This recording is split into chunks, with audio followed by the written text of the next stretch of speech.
예, 예, 반갑습니다. 이제 공지해드린 대로 오늘 저희 이제 마포구 노동자 종합지원센터하고 저희 이제 정치사회 전문 서점이자 사단법인 정치발전소가 함께 기획하고 주최하는 한여름밤의 인문학 노동읽기 오늘 이야기를 첫 번째 시간을 진행하려고 하는데요. 오늘 첫 시간 이제 기후위기 왜 노동의 문제인가를 주제로 에너지기후정책연구소의 김현우 연구 기획위원님 모시고 이제 이야기를 들어볼 예정입니다. 오늘 이 행사는 2020년, 그러니까 이제 작년 2월에 마포구에 이제 문을 연 마포구 노동자 종합지원센터와 함께 진행하는 행사인데요. 지금 이제 세강 정도로 해서 이제 다양한 어떤 주제들로 우리 삶의 어떤 노동 문제나 다양한 우리가 겪을 수 있는 생활상의 문제들을 함께 이야기 나눠보는 이런 자리로 마련을 했습니다. 오늘 이 자리를 이제 기획해 주시고 함께 이제 열게 된 마포구 노동자종합지원센터의 김태현 센터장님 모시고 간단히 인사말 들어보도록 하겠습니다. 예, 안녕하세요. 반갑습니다. 마포구 노동자 종합지원센터의 센터장을 맡고 있는 김태현입니다. 오늘 강의는 저희 그 마포구 노동자 종합지원센터는 작년 2월에 개설해가지고 주로 이제 노동자를 위한 상담이라든가 교육 중에서 특히 저희들이 이제 그 노동인권 교육이라든가 문화, 그 다음에 건강 관련된 강좌를 많이 개설했습니다. 그래서 이번에 처음으로 우리 정치발전소랑 공동으로 노동인문학, 노동으로 세상 읽기라는 제목으로 이렇게 여러분들과 함께 하게 돼서 굉장히 반갑고요. 또 우리 같이 프로그램을 만들기 위해서 함께 해준 정치발전소에 대해서도 깊은 감사를 드립니다. 오늘부터 매주 수요일 3차례 강의가 있는데요. 그 기후위기 그리고 그 디지털 시대로 얘기되는 뭐 기술 변화 그리고 최근 우리 사회에 큰 쟁점이 되고 있는 이 정치 관련된 부분 크게 3가지 주제를 가지고 여러분들과 함께 하고 특히 3차례 강의를 맡고 계신 분들이 다 젊은 그 이 분야의 전문가로서 굉장히 이름을 날리시는 분들이라 가지고 특히 좋은 일이라고 생각됩니다. 오늘 강의를 시작해서 여러분들이 정말 좋은 강의라고 생각되시면 다른 주위에 있는 노동자나 친구분들한테도 많이 알려주셔서 함께 할 수 있기를 바랍니다. 네, 감사합니다.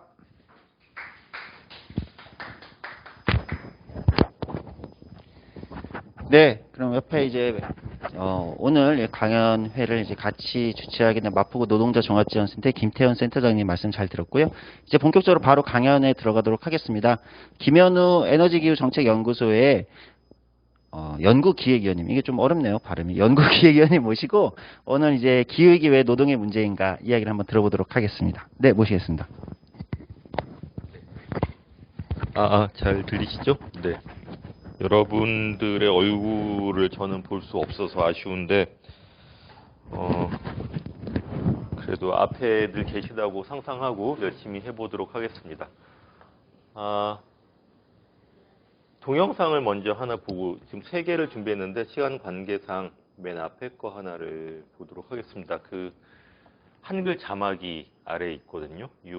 미리 배포를 했을 텐데, 요 화면으로 같이 볼게요. 저는 잠깐 비켜 있겠습니다. 한 6분 정도밖에 안 되는 거니까요. 네.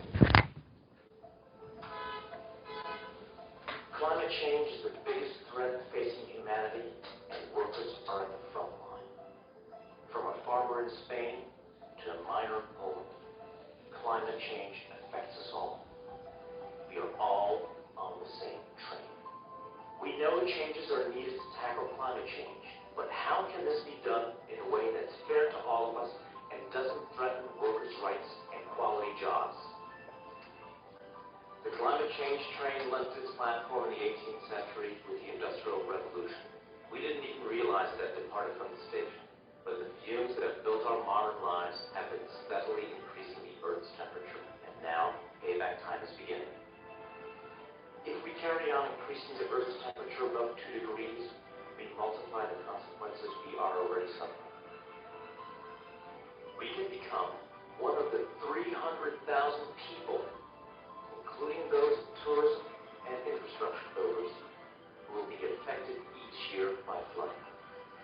We can be a farmer struggling with acres of thirsty crops. In fact, an area of land twice the size of Germany is likely to be affected by drought if we take no action. We could be a firefighter or a wood factory worker affected by the wildfires that are expected to burn 800,000 hectares of forest in Europe. Or we could become one of the over 100,000 people, including port workers, traffic wardens, or aquaculture workers, who will meet early deaths each year due to respiratory diseases, heat stroke, or waterborne diseases. Of course, climate change will have different impacts depending on where you live. Southern and Central Europe will see more intense heat waves, forest fires, and droughts. The Mediterranean will become tinder dry, while Northern Europe will become wetter and more prone to flooding. Global warming will also impact the economy. Agriculture will be on the front line, but sectors like energy will suffer from changes in demand. Transport can be affected by more frequent storm damaged infrastructure, and the tourist industry will need to face up to the consequences of extreme weather conditions. Droughts in the region like sub-Saharan Africa and the Pacific will affect the security of supply of commodities we are dependent on, like rice, cotton, and sugar. The damage could add up to a €190 billion bill each year, 20% more than the EU budget for 2017. Outside of Europe, the consequences of climate change are even deeper and more widespread. Worse, droughts in these regions will have serious humanitarian consequences. This train is heading towards disaster. But we can travel along the low emissions pathway, one where emissions peak before 2020. The only way to give the planet the chance to keep the below 2 degrees goal. The world's decision makers have taken a step in the right direction. Half of the world's countries, including the whole of Europe, signed a climate change agreement in Paris to keep temperature rise well below 2 degrees Celsius and to continue efforts to keep it under 1.5 degrees, to submit national contributions to cut emissions and to increase their ambition every 5 years, to provide climate finance to developing countries, to put in place a just transition of the workforce and the creation of decent work and quality jobs. Transition will bring more opportunities in renewable energy, circular economy products, energy-efficient buildings, and new public transport. Innovation must take place in traditional industries like steel, automobiles, and chemicals. Other industries like coal mining will have to face up to the challenges of change. But if the process of change is not properly designed, it may also bring social collateral damages. A badly managed transition can mean widespread and unplanned job losses, massive hikes in energy prices, rising taxes, and workers' rights to quality jobs cast aside. Social unrest could derail the train. A peak in global emissions can happen soon. Richer countries can support poorer ones, as it says in the Paris Agreement. We need a just transition. That's one that makes sure that the policies that will build a greener world respect workers' rights and does not leave industrial jobs regions behind. Governments and local authorities need to write robust policies that help channel investment into a greener future that ensures workers' rights and that jobs make the transition. We need to learn new skills. We need new green technologies. We need to participate and manage the change our industries must go through. This means social dialogue within enterprises and at regional, national, and sectorial levels, enhancing the social protection system and strengthening our rights so nobody is left behind. Trade unions will be backing workers all the way throughout this change, listening to their concerns, building consensus, and striving to ensure that workers have access to quality, secure jobs. With workers' rights respected and quality jobs, we can keep our train on the green track and meet the climate change goals set in Paris.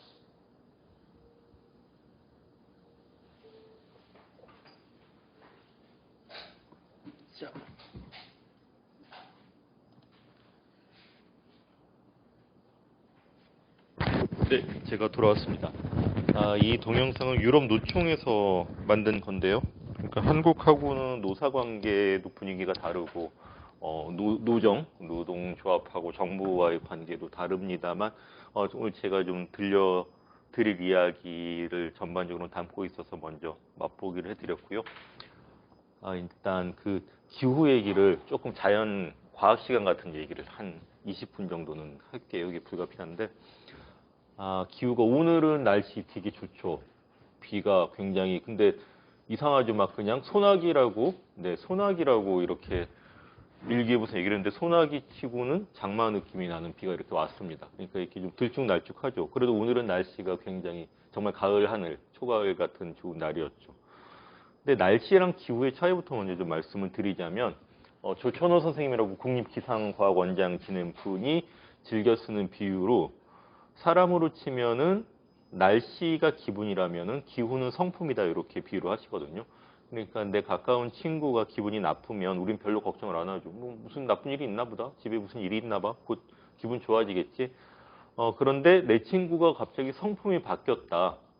그러면 되게 걱정하죠. 정말 무슨 큰일이 났나 봐. 얘가 갑자기 죽으려고 그러나? 왜 이러지? 막 이렇게 되는 거죠.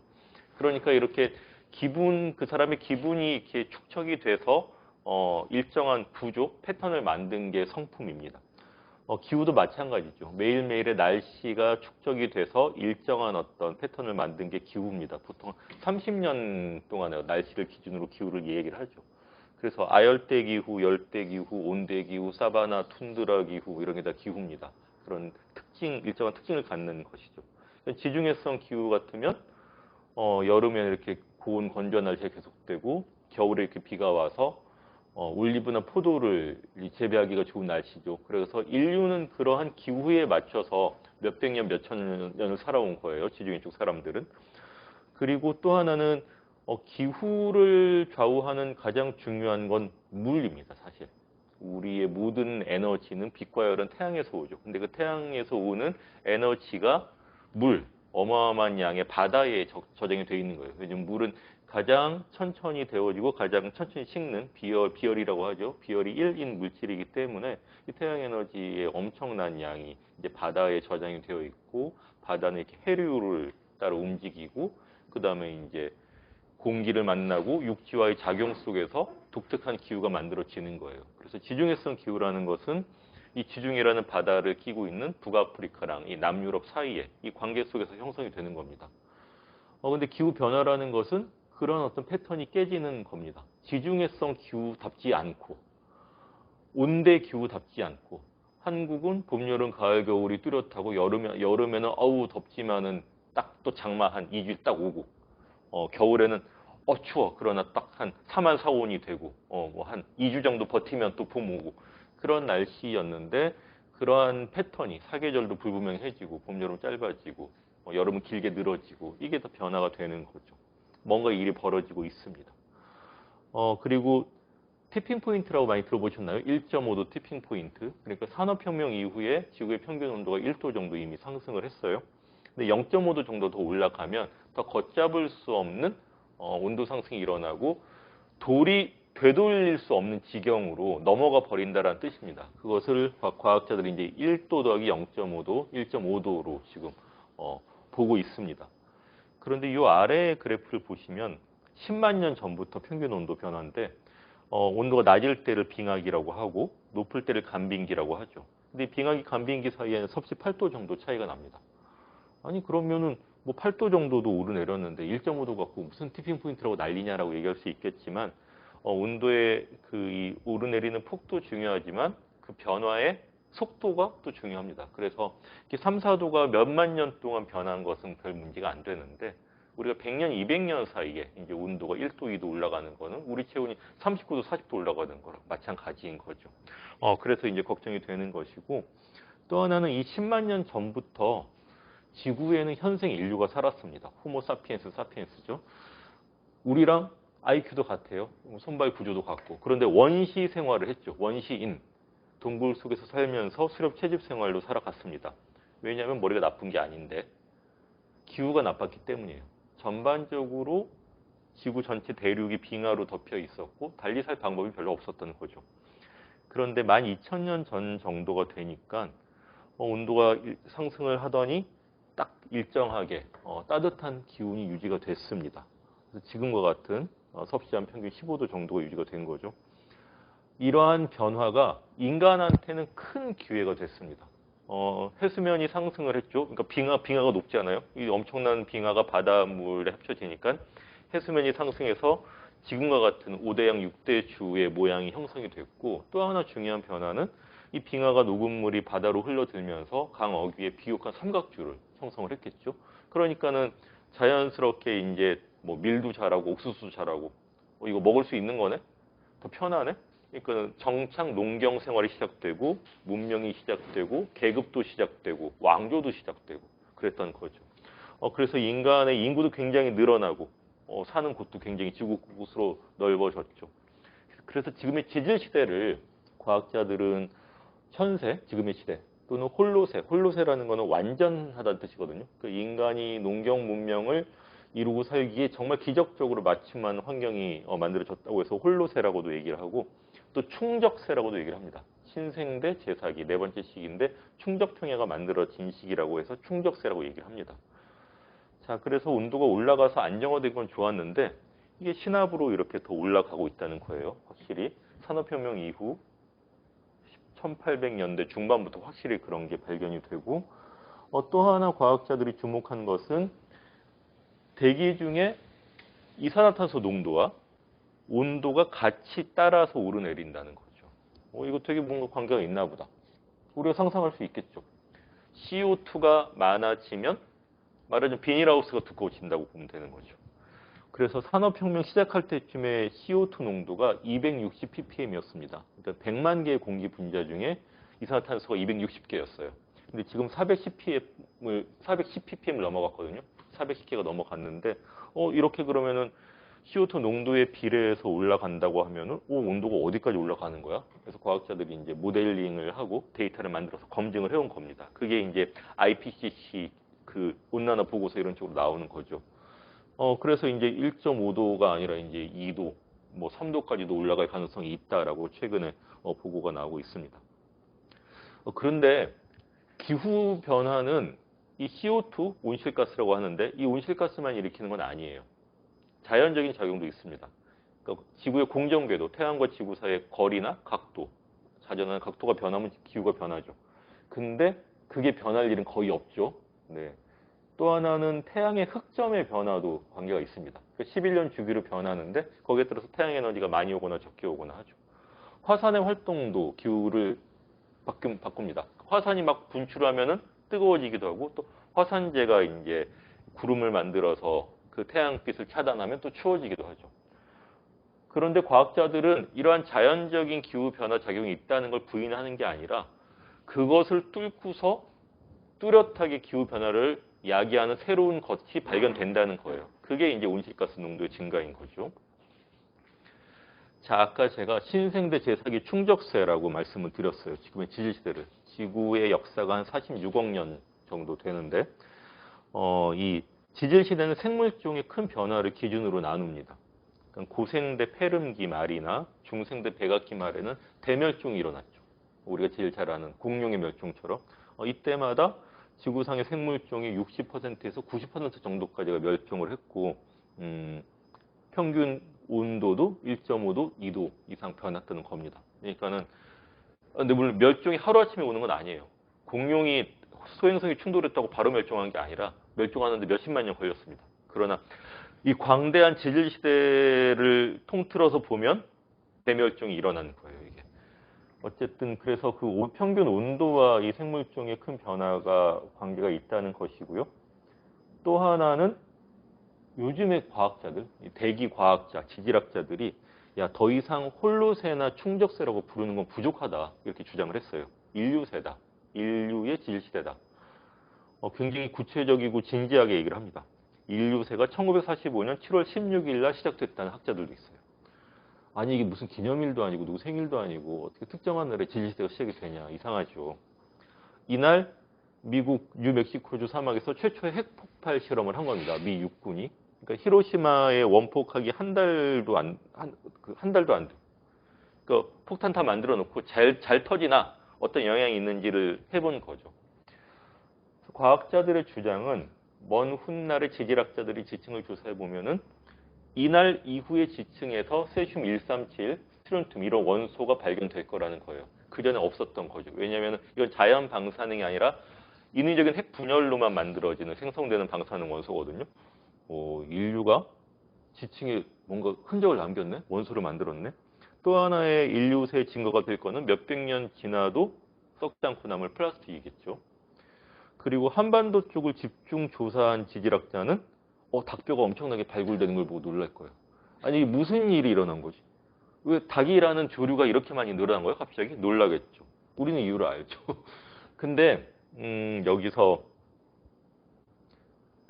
여러분 온라인으로 들으시지만 앞에 몇 분 계신데 제가 대신 퀴즈를 하나 조성주 선생님한테 내볼게요. 포유동물이 뭔지 아시죠? 젖먹이 동물. 이 포유류의 총무게, 지구상에 살고 있는 포유동물의 총무게 중에 인간의 총무게가 몇 % 정도일 것 같아요? 포유류에서 인간이면 네. 2~3%. 어차피 진품 명품처럼 찍어보는 겁니다. 이런 거는. 근데 보통 5에서 10% 정도 답변을 많이 하시는데 36%가 정답이에요. 그러니까 지구상에 77억 명의 인구가 있는데 이 인간의 총무게가 포유동물 총무게의 36%입니다. 놀라긴 이릅니다. 인간이 기르는 가축의 총무게가 60%예요. 그럼 4% 남잖아요. 그게 야생 포유동물의 총무게입니다. 코끼리, 기린, 하마, 원숭이, 족제비 다 합쳐도 4%밖에 안 되는 거예요. 특히 인간이 기르는 가축 중에는 15억 마리의 소가 있죠. 그러니까 인간이 지금도 매 15분, 20분마다 생물종이 하나씩 멸종하고 있다는 통계도 있는데 다른 한편으로는 특정한 동물들은 엄청나게 개체수를 늘리는 거죠. 동물만 그런 게 아니죠. 닭도 1년에 80억 마리 정도 우리가 먹고 있고요. 바나나, 감자, 옥수수 이런 거는 전 세계 원주민들이 다 몇백 종을 재배를 해왔던 작물들이죠. 근데 전 세계적으로 대여섯 종밖에 재배를 안 합니다, 지금은. 제일 상품성 있는 것만 재배를 하는 거죠. 수출이 많고 맛이 있고 잘 팔릴 것들만 재배를 합니다. 그러니까 감자하면 수미 감자, 우리는 그거밖에 모르는 거죠. 그러니까 이렇게 생물종이 크게 변했어요. 새로운 지질시대라고 부르는 게 너무 당연해요, 과학자 기준으로도. 근데 이 과학자들이 나아가서 하는 얘기는 인류세의 가장 큰 특징은 인간의 활동으로 인한 대기중 온실가스 농도고 이 온실가스 농도의 증가가 온난화를 일으켜서 지질 시대를 통틀어서 6번째 대멸종을 가져올 가능성이 굉장히 높아지고 있다라고 진단을 합니다. 네. 근데 이렇게 과학자들이 이렇게 연구를 하고 보고를 하는 동안 우리는 기후 변화를 이미 느끼고 있죠. 네. 근데 기후 변화가 온난화, 그러니까 온도가 올라가기만 하는 게 아닙니다. 온도가 올라가기도 하고 더 추워지기도 해요. 우리나라가 겨울이 굉장히 추운 해에 그것도 온난화 때문이라 그러거든요. 왜냐하면은 북극 상공에는 제트 기류가 이제 뺑뺑뺑 돌고 있어서 찬 기운, 냉기를 둘러싸고 있죠. 차단벽 역할을 하는데 온난화에 가장 영향을 받는 게 또 극지방인 거예요. 그래서 이 제트 기류가 느슨해지면 이 북극의 찬 기운이 중위도 지방까지 쭉 밀려 내려올 때가 있는 겁니다. 그래갖고 우리가 굉장히 추운 겨울에는 모스크바보다 서울이 한 10도가 더 낮은 그런 날씨들이 있는 거죠. 날들이. 그러니까는 더 추워지기도 하고 더워지기도 하고 또 가물기도 하고 막 장마 홍수가 나기도 하고.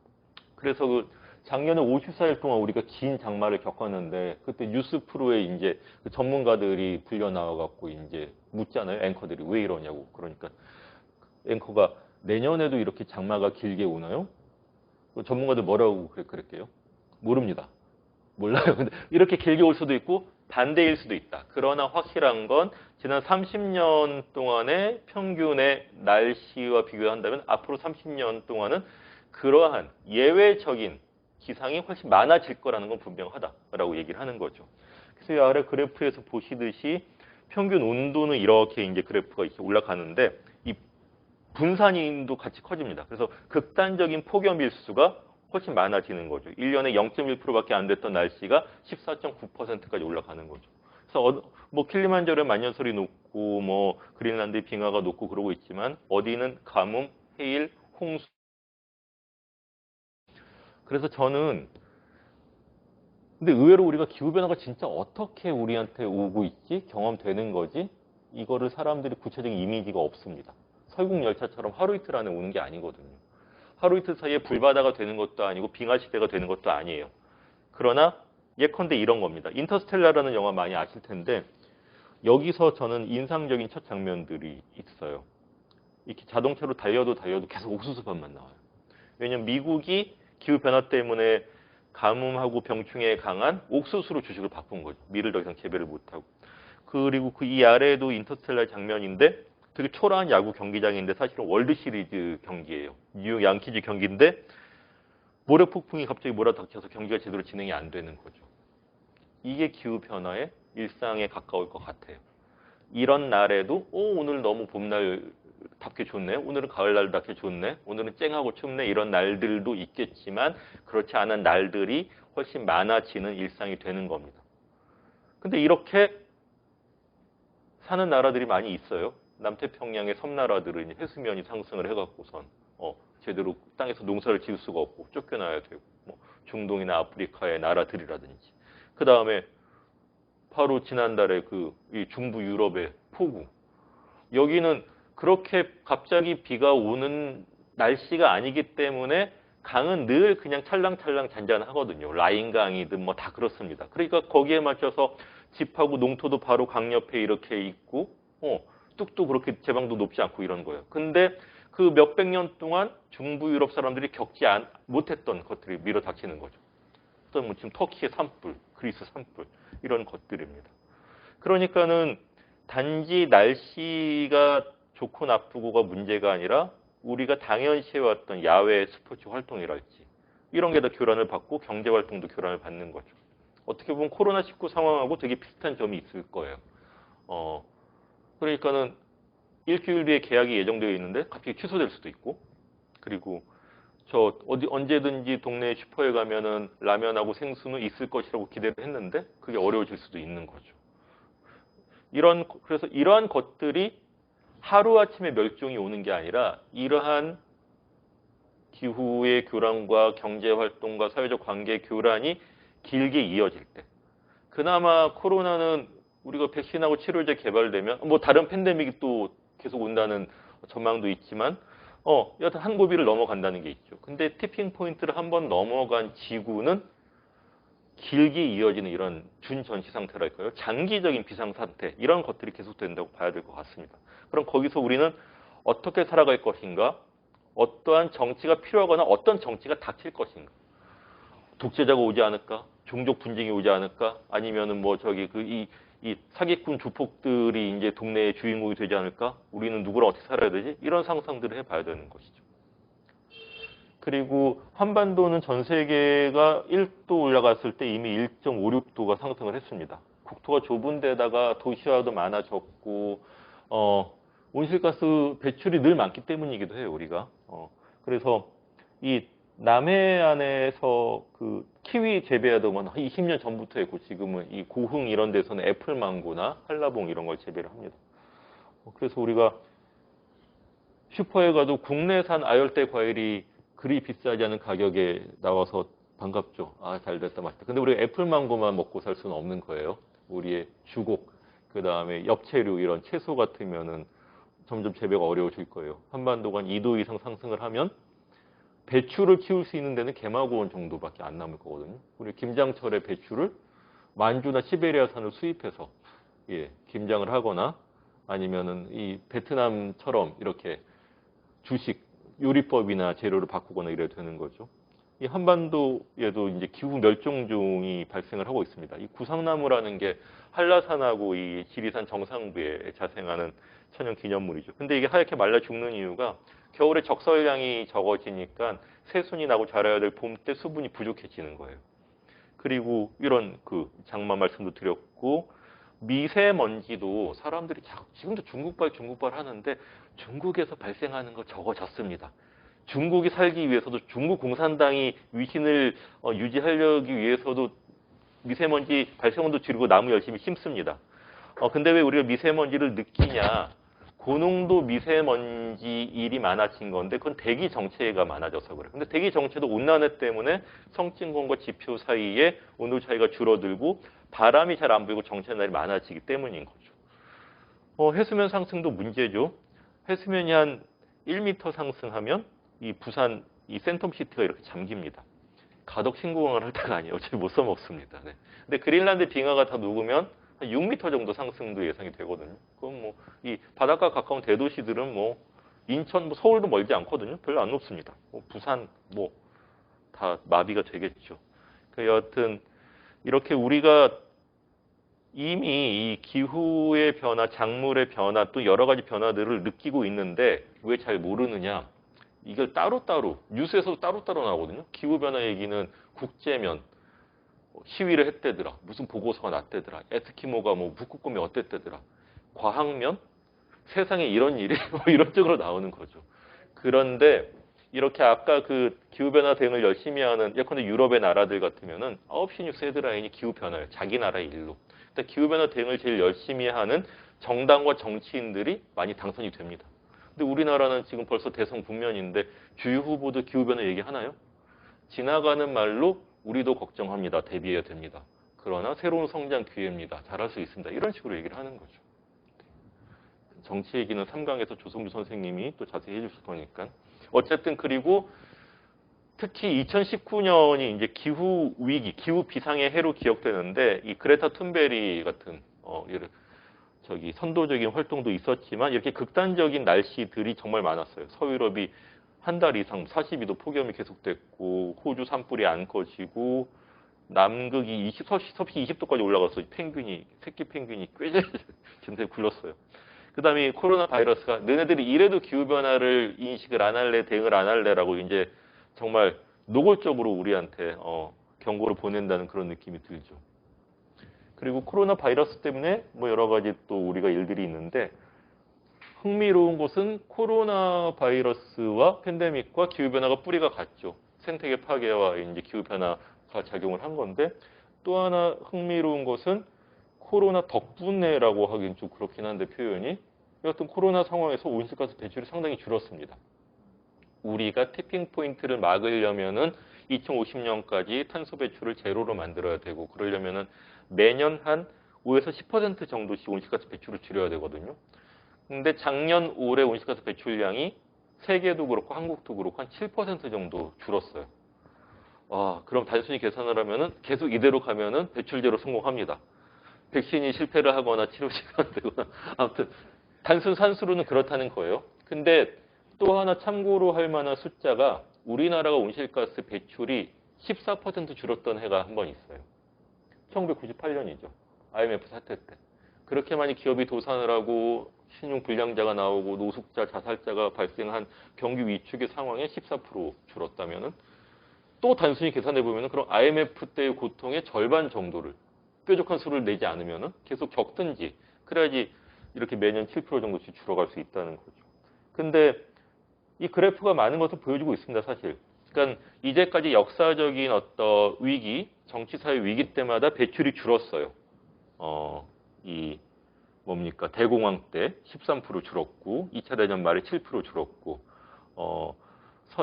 소비에트 연방 붕괴 때도 2% 줄었고, 석유 파동 때 4% 줄었고.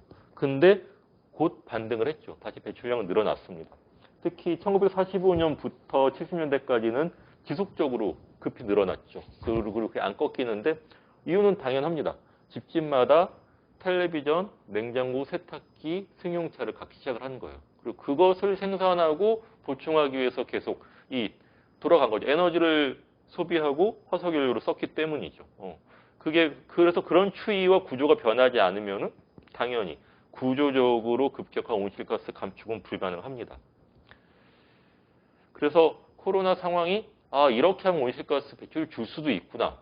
근데 그렇게 물론 지금 뭐 소상공인 자영업자의 이 고통은 빨리 해결이 돼야 되는 거죠. 그러나 약간의 변화로도 상당히 온실가스 배출을 줄일 수 있다는 힌트를 우리가 얻긴 얻었어요. 리허설 같은 걸 해본 거죠.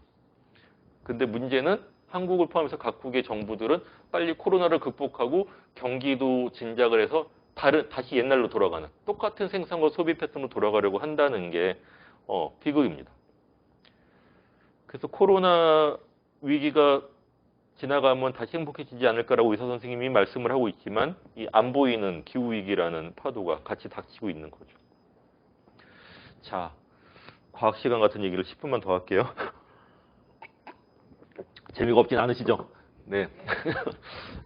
보자. 그래서 이런 온실효과, 베닐하우스를 두껍게 하는 효과를 일으키는 기체들을 다 온실가스라고 합니다. 근데 수증기도 온실가스예요. 수증기가 많아지면은 이 온실효과가 늘어나죠. 근데 6대 온실가스라고 해서 유엔이 관리 대상으로 하는 6대 온실가스에 수증기는 안 들어가요. 왜냐하면은 크게 늘어날 일이 없기 때문이에요. 변동이 없어서요. 근데 제일 중요한 온실가스는 이산화탄소죠. CO2. 중요한 이유는 세 가지 정도입니다. 하나는 배출 비중이 제일 많아요. 커요. 또 하나는 화석연료 연소로 인해 직접 발생을 해요. 석탄, 석유, 천연가스의 주성분은 탄소죠. C를 태우면 O2랑 결합해서 CO2가 되는 거죠. 또 하나 중요한 이유는 CO2는 분자 구조가 안정적이어서 대기 중으로 한번 배출이 되면 100년 이상 머무르면서 온실효과를 계속 일으킵니다. 이게 티핑 포인트가 무서운 이유가 이거예요. 그래서 티핑 포인트를 넘어가면 그 다음 배출을 줄이기 시작하더라도 이미 배출된 CO2가 100년 이상 작용을 하는 겁니다. 그래서 근데 또 제일 비중이 크고 당연히 우리가 너무너무 화석연료 에너지를 많이 쓰기 때문인 거죠. 그 다음에 화석연료랑 상관없는 다른 CO2가 한 11%쯤 되는데 요거는 토지, 개간, 벌채 이런 것 때문에 생깁니다. 다음 그림에 있던가요? 그 탄소라는 거는 우주에서 날라오는 게 아니에요. 지구상에 일정한 양이 있습니다. 근데 그게 어떤 장소에 어떤 형태로 있느냐에 따라서 다른 건데 탄소는 많은 경우에는 식물이 광합성을 해서 이제 땅 속에 이제 유기물의 형태로 묶어두는 거예요. 근데 이거를 캐서 태우면은 CO2가 되기도 하고 소가 먹어서 장내 발효하면은 CH4, 메탄이 되는 겁니다. 그런 식으로 대기 중에 이제 온실 효과를 일으키는 방식으로 탄소 상태가 많아지는 거죠. 메탄이 아까 16%인데 메탄은 CO2보다 온실 효과를 한 28배 정도 더 강하게 일으킵니다. 그리고 똥에서도 나오지만 소나 염소의 위장에서 소화시킬 때 나오는 거죠. 아까 제가 퀴즈 냈을 때 지구상에는 60%의 가축의 무게 중에는 소가 15억 마리가 있다고 말씀드렸잖아요. 근데 소는 그러면서도 나오지만 또 소를 먹이기 위해서 콩하고 옥수수를 키우고 그러기 위해서 산림을 벌채를 하고 화학비료를 투입을 합니다. 그래서 아산화질소 6%. 이거는 또 화학비료에서 주로 발생을 하거든요. 특히 육식이나 소와 관련된 것이 상당한 비중입니다. 그 다음에 불 속의 가스가 2%인데 이건 양은 적지만 온실효과를 일으키는 강도는 CO2의 한 9,000배 정도. 이거는 에어컨 냉장고의 냉매 또는 반도체 제조 공정에서 발생을 합니다. 우리나라가 삼성이나 LG 하이닉스가 반도체 생산량이 많은 해는 F가스 배출이 많습니다. 예. 대체가 굉장히 어려운 것이죠, 이게 사실은. 근데 여기서 보시면 이 6대 온실가스 모두 지금같이 생산하고 살아가는 방식으로는 계속 많이 배출될 수밖에 없는 거죠. 줄이기 굉장히 어려울 겁니다. 그리고 한국의 배출 부문별을 보면 전력하고 열이 한 3분의 1. 그러니까 석탄 화력이나 가스 발전, 난방 이런 것에서 발생을 하고 산업이 3분의 1. 수송, 가솔린, 디젤, 연료에서 13%. 건물이 8%. 산업공정은 제철이나 시멘트 이런 공정에서 발생하는 게 8%. 농업이 3%, 폐기물 2% 이 정도입니다. 근데 저는 이 통계 안 믿어요. 잘못된 통계라고 계속 얘기를 합니다. 왜냐하면은 농업이 3%라는 게 말이 안 돼요. 근데 이거는 농업 부문은 순전히 논밭하고 축사에서 배출되는 것만 계산을 한 거예요. 근데 농업에서도 전기, 열 이용하잖아요. 산업 제조품 이용하죠. 자동차, 트랙터 이용하죠. 건물도 있죠.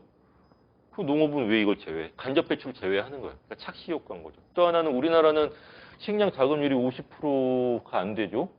공유로 치면 21%고.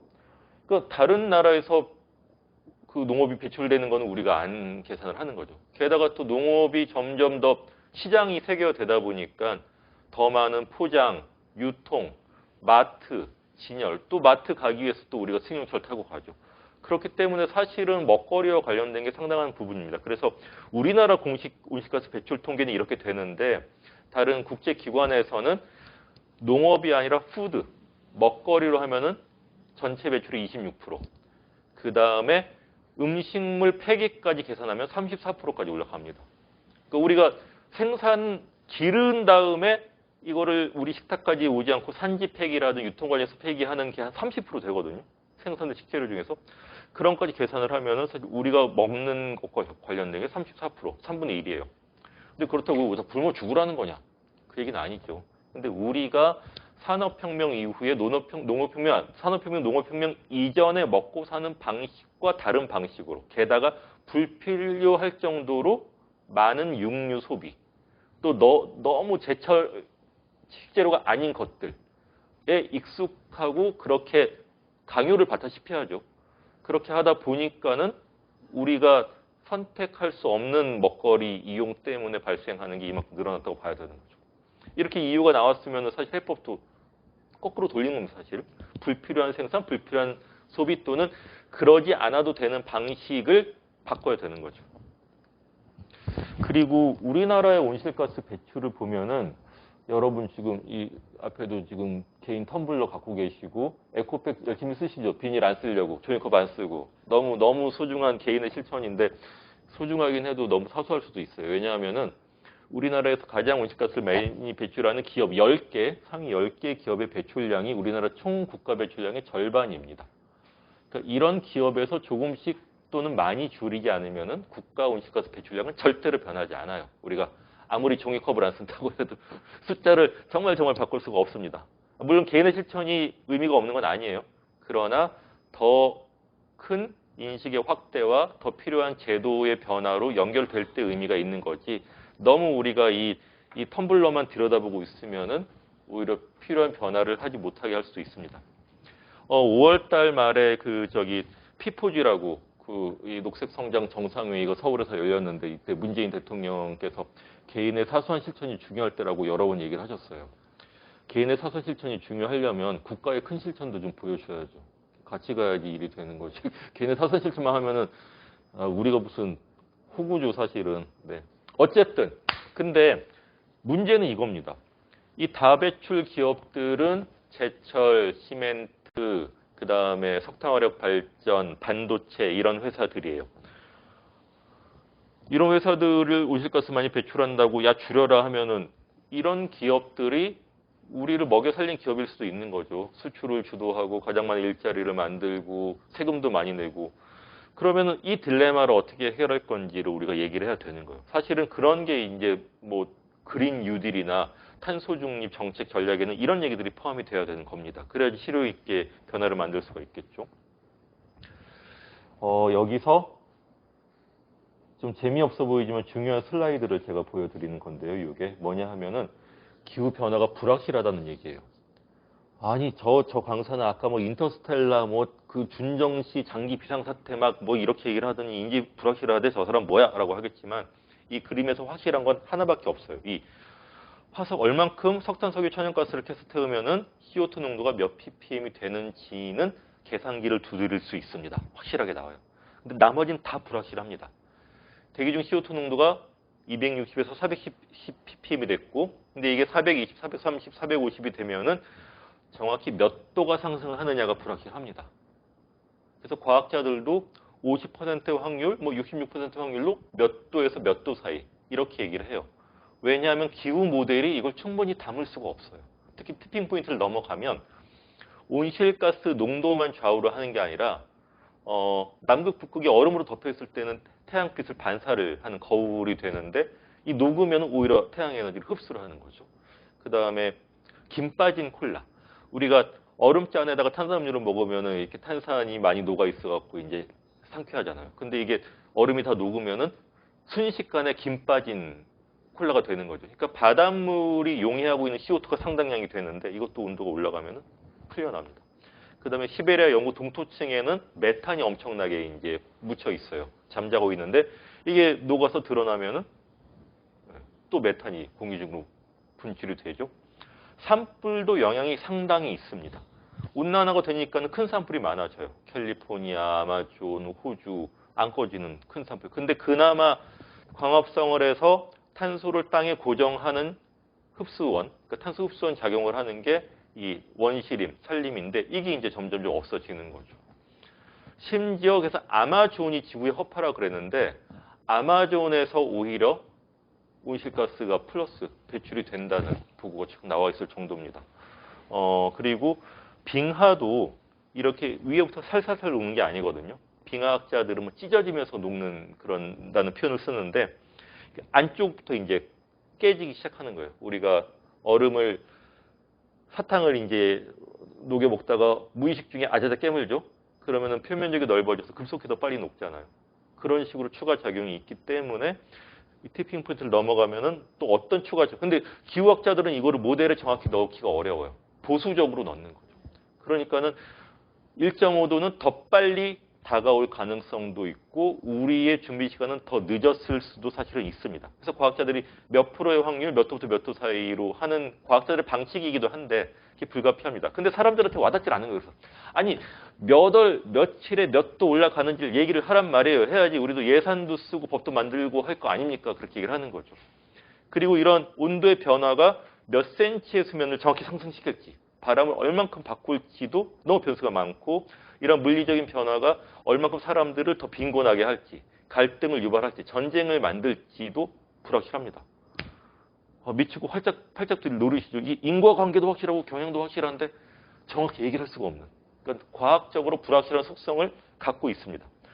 왜 이게 또 중요하냐면 왜 사람들이 기후 변화를 잘 안 받아들이나?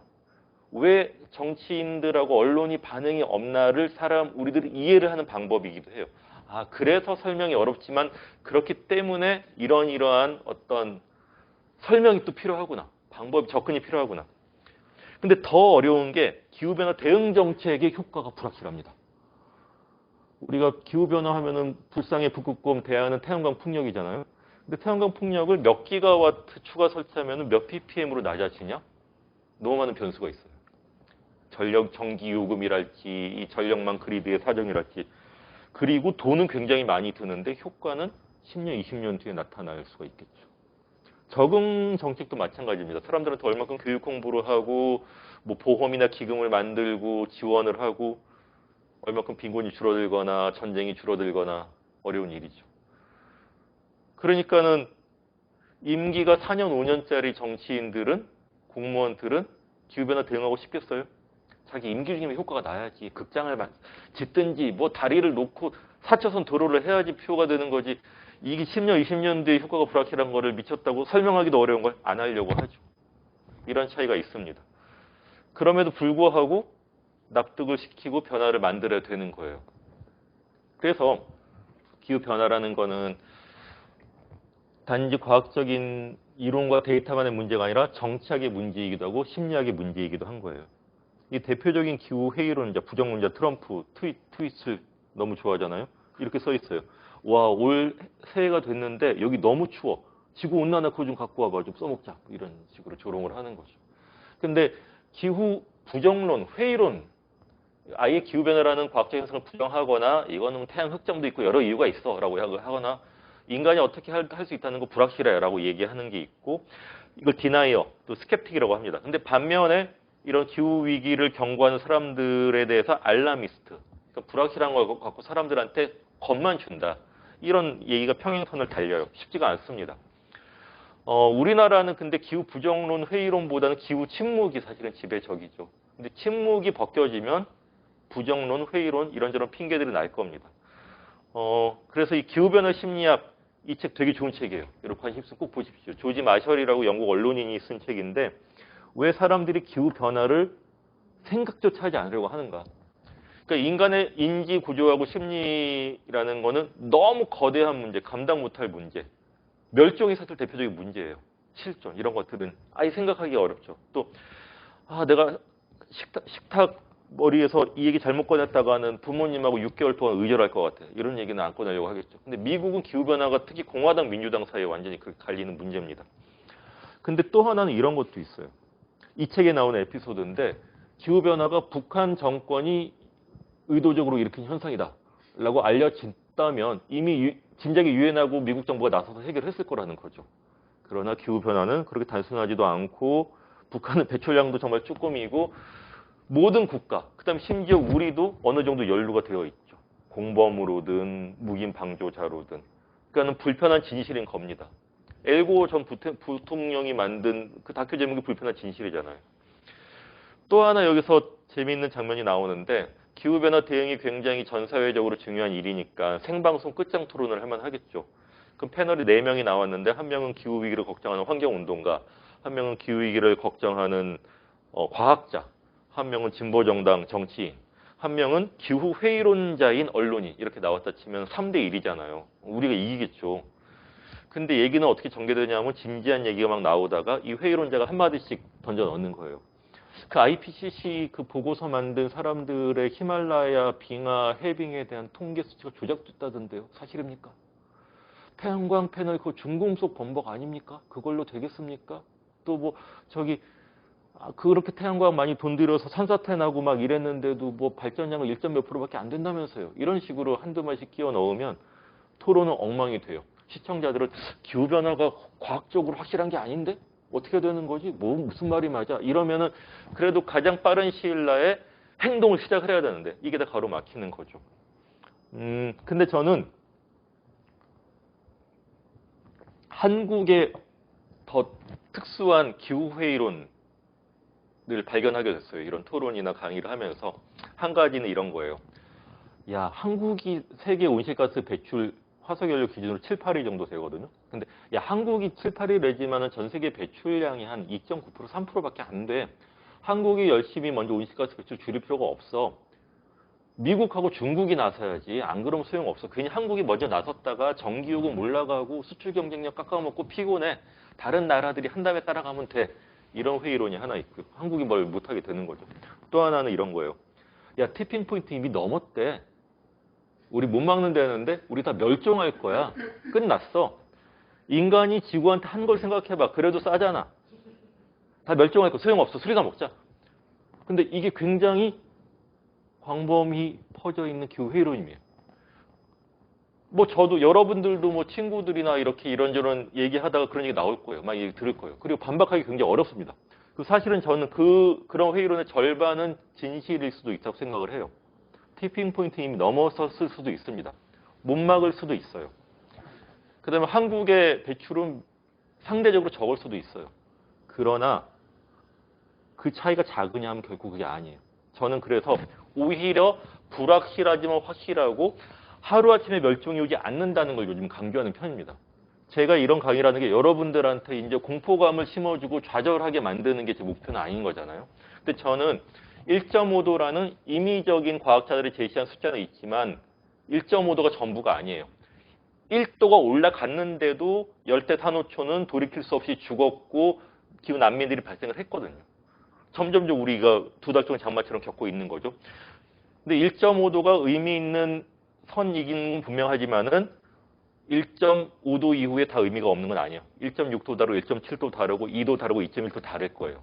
그리고 우리가 그 대응을 위한 노력을 감축이든 적응이든 시작을 하는 것 또는 과정과 결과 모두가 차이가 있습니다. 그리고 인터스텔라와 같은 장면을 생각을 다시 해보세요. 그런 나날들에서도 우리는 남은 사람들이 서로 돕고 살아나가야 되는 거예요.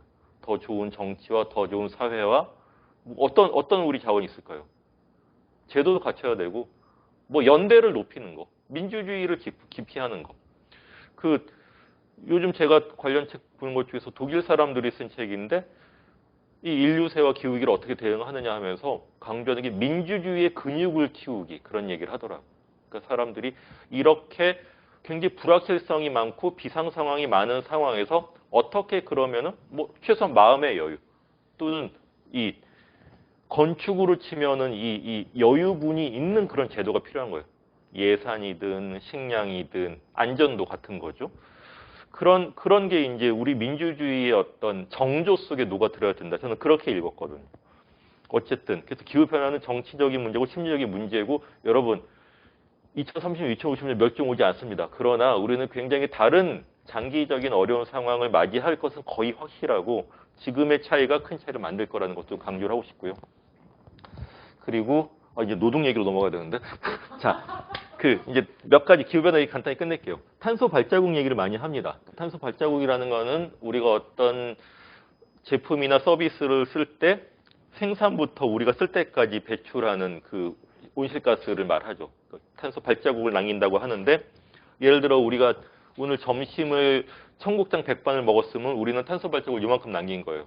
근데 우리가 평양냉면을 먹었다 탄소 발자국 이만큼입니다. 왜냐면 소고기로 육수를 냈기 때문에 우리는 잘 인식을 못한다 하더라도 이렇게 탄소 발자국을 남겼다는 거를 알게 되면은 우리가 행동을 바꿀 수가 있는 거죠. 더 이제 채식 위주 식단을 한다든지, 저기 뭐 종이컵이나 비닐을 덜 쓴다든지 그런 탄소 발자국의 함정이 있죠. 우리의 탄소 발자국을 다 합쳐도 국가 총 탄소 발자국 나오지 않습니다. 정말 많이 배출하는 대기업들의 생산이고 안 나오는 거예요. 그다음에 너무 개인의 실천에만 매몰되게 할 가능성이 있는 거죠. 그래서 국가와 기업의 큰 실천이 필요합니다. 가장 많이 작용을 할 수 있고 거꾸로 국가와 기업이 잘못하면은 선언만 하고 그린워시만 하고 우리가 해야 될 것들을 더 발목 잡게 하거나 이제 눈을 멀게 하는 그런 귀를 가리게 하는 그런 것일 수도 있는 거죠. 근데 국회 환노위가 어제 새벽에 탄소 중립법이라는 거를 이제 가결을 했습니다. 그래서 본회의로 갈 건데 심지어 제목을 녹색 성장 탄소 중립 기본법으로 하고 2050년까지 탄소 중립도 의무가 아니라 목표로 하고 2030년 IPCC가 티핑 포인트를 넘지 않기 위해서 권고하는 게 2010년 대비 앞으로 10년 뒤에 최소 45% 감축하는 건데 우리는 그게 아니라 2018년 대비 35% 정도로 민주당 안이 나왔습니다. 국회가 이렇습니다. 긴말은 진짜 않겠어요. 네. 그리고 파리 협정이라는 걸 이제 해서 각국이 이제 열심히 노력을 하기로 했는데 그러나 파리 협정에서 제출한 자발적인 온실가스 감축 목표, 국가 감축 목표를 다 합쳐도 1.5도는커녕 2.6도, 3.2도 정도 상승이 예상되는 거죠. 약속을 다 지킨다 하더라도 한국처럼 약속을 못 지킨 나라들이 많아지면은 훨씬 빨리 올라가겠죠. 그래서 이 정도가 돼야 되는 겁니다. 아까 온실가스 배출이 늘어나다가 2020년 작년이에요. 정점을 찍어서 코로나 상황처럼 계속 떨어져야 되는 겁니다. 그럼 빨간 선처럼 온도는 1.6도 정도까지 올라가다가 1.5도를 끌어내려질 수가 있는 시뮬레이션인 거예요. 그래서 그만큼 아까 제가 뭐 IMF나 뭐 코로나와 비유했던 그런 어떤 배출을 줄이는 게 있어야 되는 거예요. 이게 황당한 숫자 같죠? 이렇게 하는 나라들이 있는 거예요. 유럽의 나라들은 이런 목표를 세우고 근접해 가고 있습니다. 심지어 일본도 핵발전소 거의 가동 안 하고 이러는데도 온실가스 배출이 줄고 있어요. 한국은 변명의 여지가 사실 거의 없습니다. 그래서 한국은 국제사회에 약속한 건 이렇게 녹색 선처럼 배출이 증가하는 대비로 감축을 약속한 나라도 거의 없어요. 멕시코나 몇 나라밖에 없는데 한국은 여하튼 증가하는 거에 비하면 파란 것처럼 줄이겠다. 근데 파란 것처럼 줄여도 원래 배출했던 거보다는 안 주는 거예요. 근데 그나마도 못 지키고 빨간색처럼 배출이 늘어나고 있습니다. 그래서 기후 악당 국가라고 낙인이 찍죠. 욕을 먹고 있죠. 한국처럼 다 하면은 전 세계는 4도 정도가 상승한다는 겁니다. 그래서 지금 이거 들으시는 분들 중에는 문재인 대통령 지지하시는 분들도 있겠죠. 왜 자꾸 문재인 정부 욕하냐 화가 나실 수도 있겠지만 그러나 저는 전 정부가 잘못하거나 단추를 잘못 끼워놓은 탓이 큽니다. 그러나 지금 정부가 해야 될 일이 있는 거예요. 정직한 얘기를 무조건 일단은 정직하게 얘기를 해야 되는 거예요. 그 다음에 이게 다 새로운 성장의 기회고 K 어쩌고 이런 거로 얘기할 게 아니라 우리 정부가 충분히 못한다. 많은 숙제를 남겨주게 될 거다. 국민들도 앞으로 어떻게 힘들어질 수 있다. 기업들도 힘들어질 거다. 그러나 요만큼은 하게 되는 것을 알아달라. 라는 얘기를 해야 되는 건데 그런 얘기 전혀 없죠.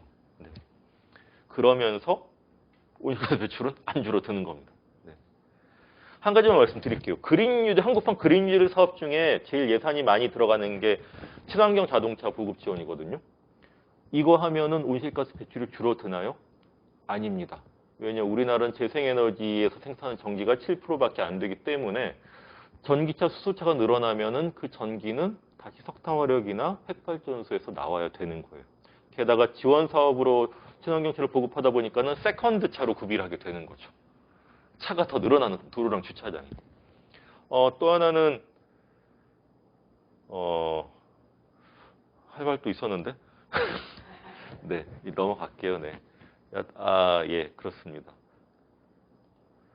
그래서 지금 탄소 중립 2050 시나리오 초안이 지지난주에 나왔는데 이게 이런 거예요. 대부분 전기로, 그러니까 화석 연료 쓰던 거 열을 다 전기로 바꿔서 감축을 하고, 그러나 감축을 하더라도 탄소 중립이 안 된다. 왜냐하면 산업 부문 에너지 소비는 안 줄어드는 걸로 가정을 했어요. 30년 뒤에도 안 줄어들까요? 우리가 이렇게 에너지 집약적인 수출 산업으로 계속 먹고 살까요? 게다가 인구도 우리 줄잖아요. 인구가 줄고 GDP가 약간만 줄어들면은 이게 이 수요 예측은 굉장히 바뀔 수가 있는데, 여하튼 안 줄어든다고 가정을 하고 전기로 일반급 줄이고, 그래도 못 줄이는 거는 CCUS나 산림흡수원 이런 걸로 한다는, 이걸 마이너스 배출을 해서 탄소 중립을 한다는 겁니다. 탄소 포집 저장이요. 그거 2050년쯤 경제성이 확보될 거라고 하고 실효가 될지 안 될지도 모르는 게 엄연히 국가 시나리오에 이렇게 나오고 있습니다. 자, 너무 할 말 많다. 다음엔 오늘 1시간만 요청하셨는데 다음에 5시간 잡아서 다시 불러주세요. 자, 이제 이 기후위기와 노동 얘기로 가볼게요. 조지 오웰이라고 동물농장 1984 이런 것은 유명한 영국 사회주의 작가죠. 이분이 이제 산업혁명 후반기에 이 탄광에 들어가서 직접 체험을 한 걸 쓴 르포가 위건부두로 가는 길입니다. 여기 보면 진짜 이 몇 시간 이 갱도를 기어 들어가 갖고 이제 노동자들이 착취를 당하는 그런 장면들이 생생하게 나오죠. 근데 이 자본주의라는 거는 이 증기기관과 석유를 날개를 달고 사람, 노동자도 착취를 하고 식민지도 착취를 하고 자연도 착취를 하면서도 확장을 해온 거죠. 닭도 착취를 했습니다. 프래킹, 한 가지만 말씀드릴게요. 닭이라는, 우리가 토종 암탉은 1년에 알을 365개 낳지 않거든요. 180개 정도 낳으면 많이 낳는 건데, 이 품종을 개량하고 사료를 개량을 해갖고 거의 하루에 한 개씩 낳게 만들죠. 근데 이 공장식 케이지의 설계 기준이 이제 암탉 한 마리당 A4 한 장이 면적이거든요. 근데 이게 이제 닭이 이제 산란율이 떨어지잖아요. 이렇게 계속 혹사를 당하니까 그때 강제 우화, 강제 털갈이라는 기법이 있는데, 이렇게 알을 덜 낳게 된 암탉을 어두운 데 가두고 일주일 동안 물하고 이런 걸 안 줘요. 사료를. 그러면은 닭이 털이 빠지면서 다시 깃털이 나면서 알을 다시 낳게 된답니다. 정말 마지막 힘을 쥐어짜는 거죠. 인간이 이렇습니다. 뭐 돈이 되고 여하튼 뭐가 된다면 다 한 거예요. 이 프래킹 셰일가스를 캐서 쓰는 방식인데, 이거는 땅 깊은 곳까지 짜내는 거죠. 짜낸다는 거잖아요, 한자로. 그러니까 근데 이런 게 이제 결국은 막장까지 이르는 거죠. 노동자들은 이제 착취에 저항하면서 노조도 만들고 반항을 하니까는 좀 이렇게 다른 또 어떤 관계도 형성이 되고 그랬지만, 이 자연은 이제 더 이상 안 돼.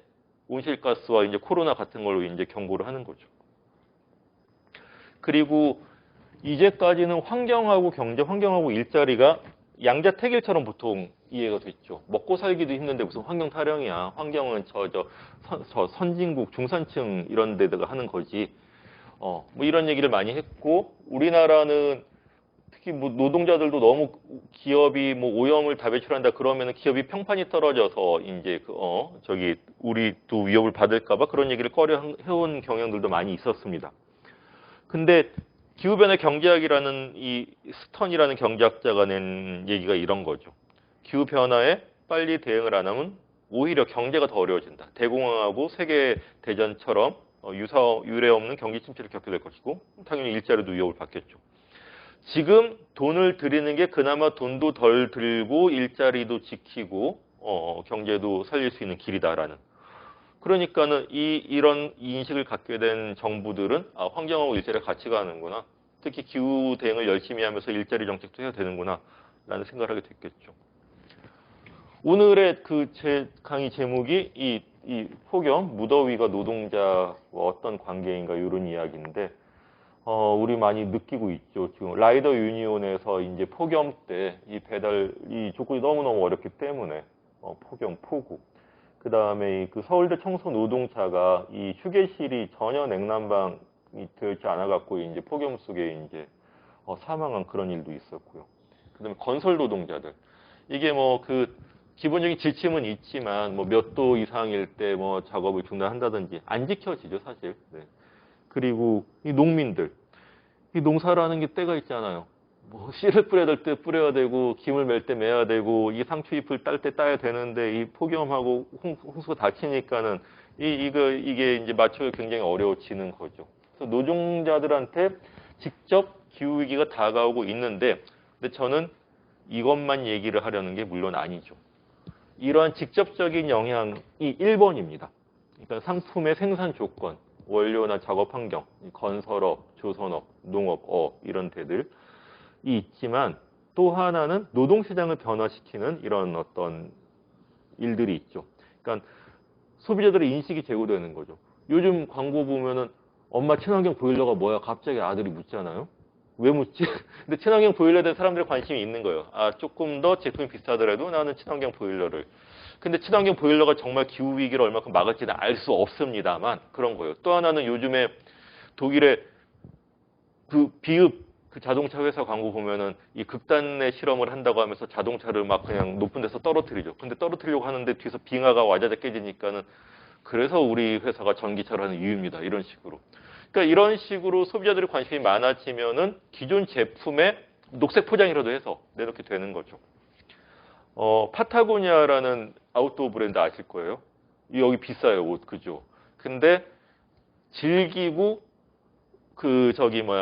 디자인도 유행 안 타서 20년 입을 수 있는 옷을 컨셉으로 하는 거예요. 근데 저는 파타고니아 처음 할 때, 뭐 이제 너 난리 떠는 거 아니야? 이것도 그린워시 아니야? 생각을 했는데, 이 파타고니아의 홍보 담당자가 이제 PT 하는 걸 본 적이 있는데, 정말 진지하시더라고요.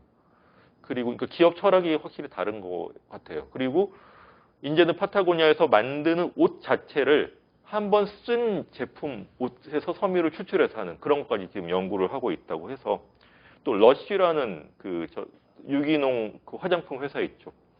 재작년에 기후변화 우리 파업 9월 21일 날 가도 행동할 때 러쉬가 매장을 닫고 직원들하고 같이 기후 행동에 나왔습니다.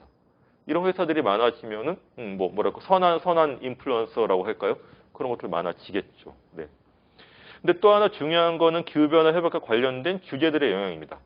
근데 여러분 파리 협정에서 각국의 자발적 온실가스 감축 목표 NDC라는 걸 제출하게 했잖아요. 이걸 못 지키면 어떻게 되는지 아세요?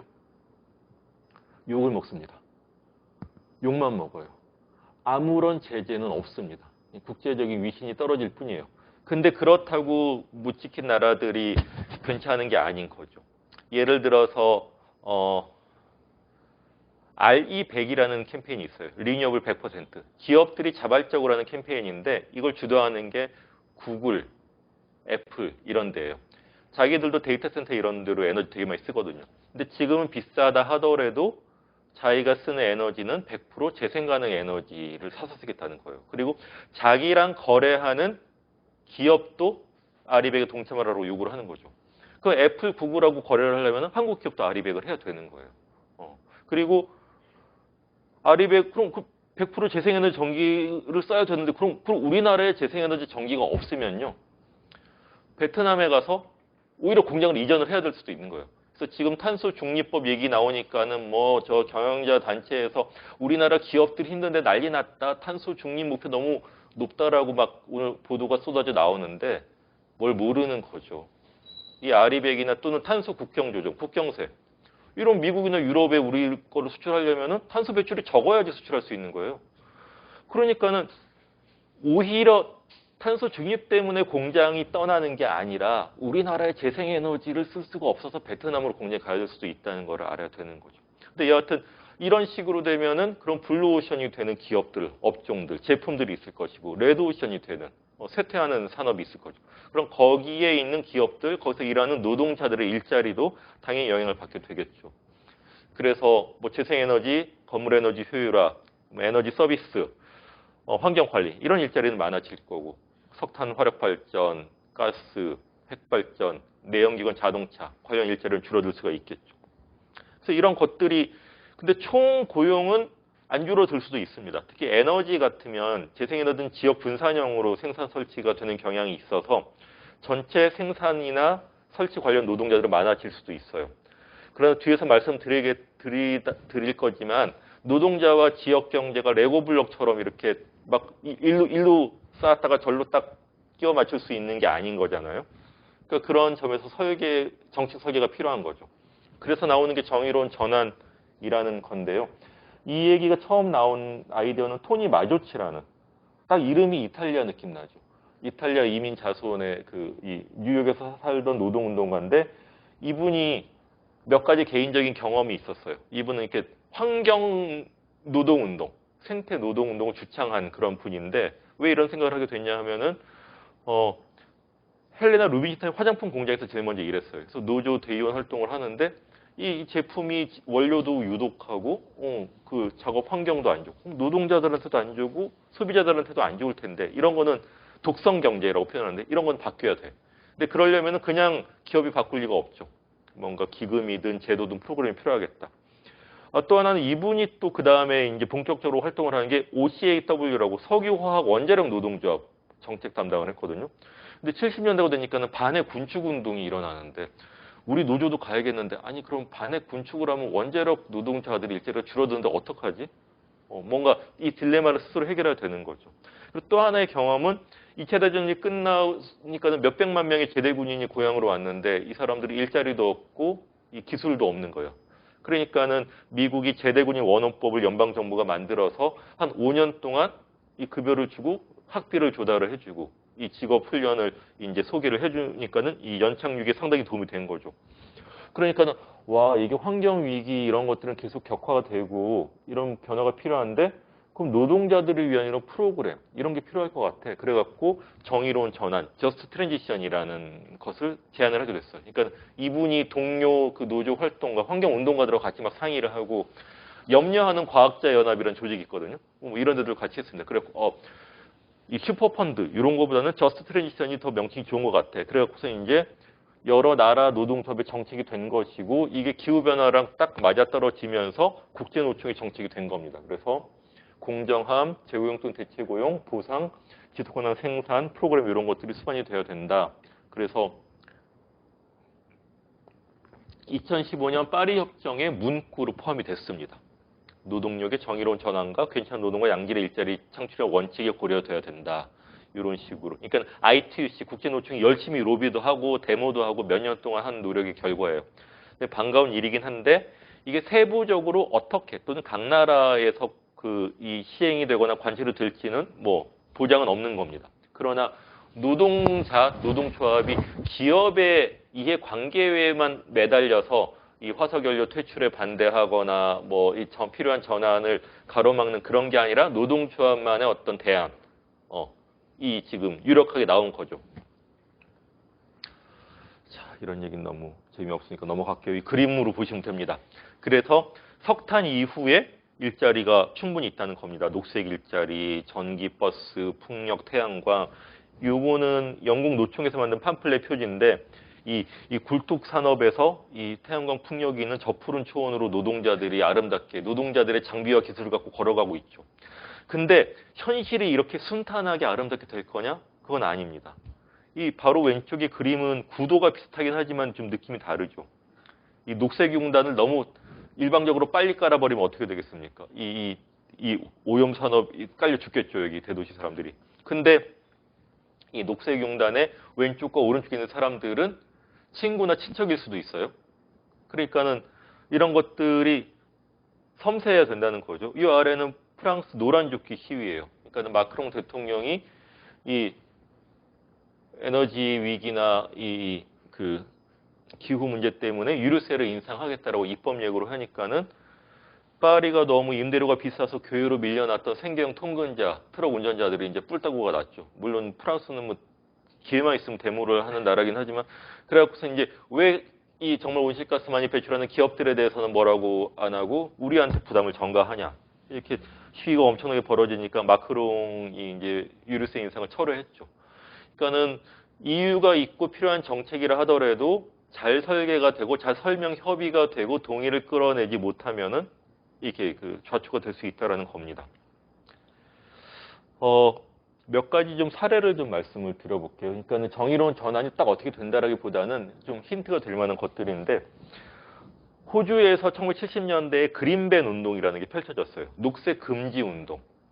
그 전에 노동조합이 뭐 한 게 블랙밴이었어요. 노동조합 가입 원서를 까만 잉크로 써서 블랙밴이었는데, 이거는 노동조합이 녹색 금지 행동을 한 거예요. 뭐냐 하면은 이 호주 시드니 근처에 재개발 공사가 이제 계획이 됐는데, 그러니까는 유서 깊은 이 숲하고 이제 마을을 이제 파괴하고 재건축을 하는 거죠. 아파트 단지를 짓는 거예요. 근데 이게 여기 지역 활동가들이 건설 노조를 찾아갔어요. 그래서 이거 이렇게 하려면 사람들이 강제 퇴거를 당하고 이 그 문화 전통도 사라지고, 근데 건설 노조가 여기 투입이 될 텐데 그럼 같이 좀 막을 수 없을까? 상의를 해보니까 그 말이 맞는 것 같다. 그래서 녹색 금지를 선포를 하게 됐죠. 사측은 어떻게 했을까요? 대체 노동을 투입해갖고 공사를 하려고 했겠죠. 근데 마침 이 회사 본사 건물 리모델링을 또 이 건설 노조에서 하고 있었어요. 그래갖고 야, 이 시드니 이쪽에 재건축 사업을 하면은 너네들 다 마비야. 근데 마침 언론이 굉장히 우호적으로 비등을 하고 이랬으니까는 회사가 한 발 물러섰습니다. 그냥 뒤끝은 있었어요. 이 노조 위원장 해고하고 어용 노조를 세웠는데, 또 어용 노조 위원장은 또 건설사에 뇌물 받아서 감옥에 갔다고 하는데, 어쨌든 그래서 이제 문화유산 보전법도 만들어지고 그린밴 운동이 굉장히 반향이 있어서 나중에 철도 부도화역 노동자들이 우라늄 저지, 운송 저지.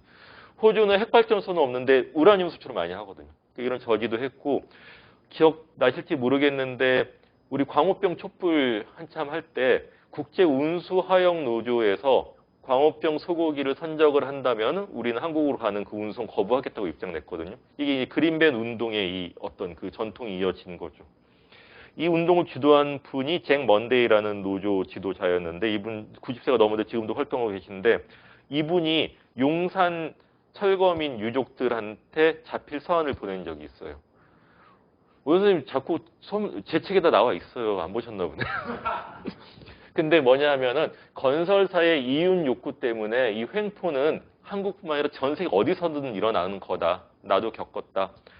스타인백의 분노의 포도에 나오는 얘기고, 그래서 힘내라 이런 자필 사안도 보냈고, 이 건설 노조하고 여기서 호주에서 두 개의 문이라고 용산 참사 다큐 있잖아요. 요거 상영에도 했습니다.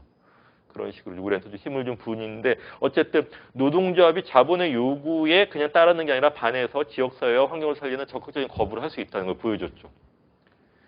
또 하나 흥미로운 사례는 루카스 플랜이라는 건데, 또 비슷하게 1970년대 중반인데 영국의 루카스 에어로스페이스라고, 루카스 항공사라는 회사예요. 그러니까 전투기, 잠수함 부품을 만드는 군수무기 회사입니다. 근데 여기서 이제 사측에서 한 400~500명 잉여 인력이 있다, 정리 해고가 필요하겠다는 얘기를 해요.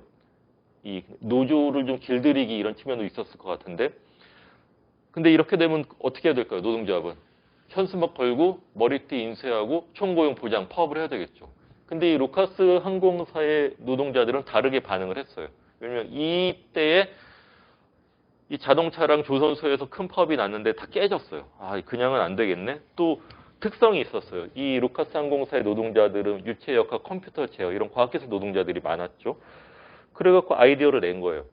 이 루카스 항공사의 설비와 노동자들의 기술로 군수무기 말고 다른 거를 만들 수는 없을까? 그런 거를 설문조사를 해본 거예요. 공장 안 하고 시민사회에도 쭉 돌렸어요, 설문지를. 그랬더니 한 150가지 제품 아이디어가 나왔어요. 그리고 그 중에 이렇게 바퀴로 가다가 이제 궤도로 레일로 갈 수 있는 트랜스포머 버스 이런 거는 시운전까지도 해보고 시제품 만들어서, 그 다음에 뭐 인공 신장, 그 다음에 장애인 지체 보조 장치, 히트 펌프 같은 에너지 관련한 거, 태양광 풍력 모듈 이런 것들을 다양하게 이제 만들어서 1000페이지 정도 되는 보고서로 만든 게 루카스 플랜이에요. 되게 막 그냥 흥미를 겪고 막 공학저널 같은 데도 소개가 됐어요. 루카스 항공사에서 흥미로운 실험이 진행되고 있다. 다른 나라도 막 알려지고. 그러니까 이제 노동자 대표 조직을 이제 사측에 교섭을 요청한 거죠. 자, 다른 걸 많이 만들 수 있습니다. 심지어 시장성도 있고 사람들이 더 좋아할 필요한 거예요. 그래서 사회적으로 유용한 생산운동, socially useful production 운동이 됐어요.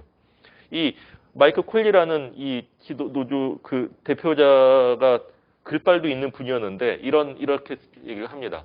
이때 콩코드 항공기라고 대서양을 오가는 초음속 여객기를 이제 프랑스, 영국 합작으로 만들었는데 이런 최첨단 여객기를 만들 기술이 우리한테 있는데 지난 겨울에 가장 기초적인 난방 장치도 없어서 런던에서 400명이 얼어 죽었다.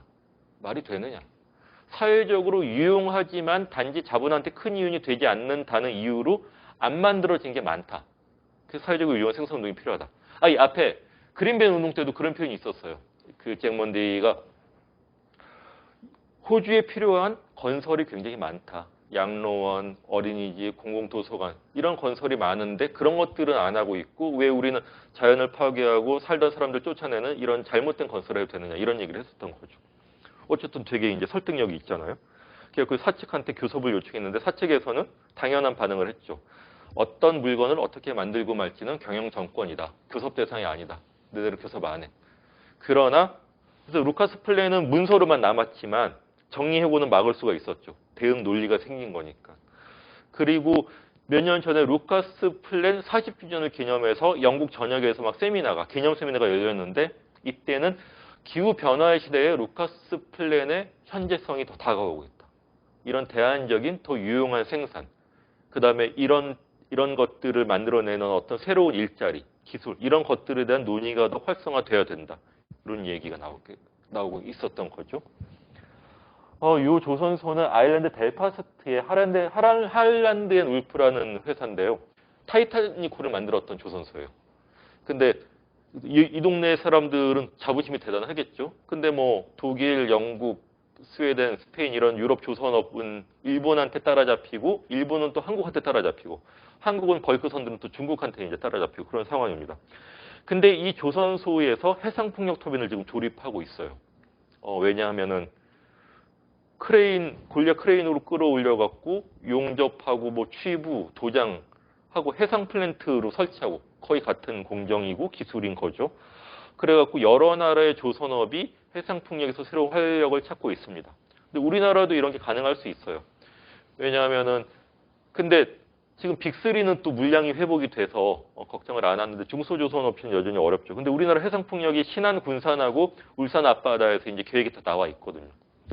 근데 문제는 물량팀이라고 하죠. 돌관팀. 그러니까 조선소 용접하는 팀들은 뭐 목포나 군산 가서도 일하고 울산 가서도 일할 수 있는 건데 통영 거제 지역 경제가 따로 옮겨갈 수는 없는 거죠. 그 통영 거제의 어떤 정의론처럼 프로그램은 사실 별도로 마련이 되어야 되는 겁니다. 길게 보고. 전기차 얘기. 이게 길다. 여튼 그래도 길지만 해야겠다.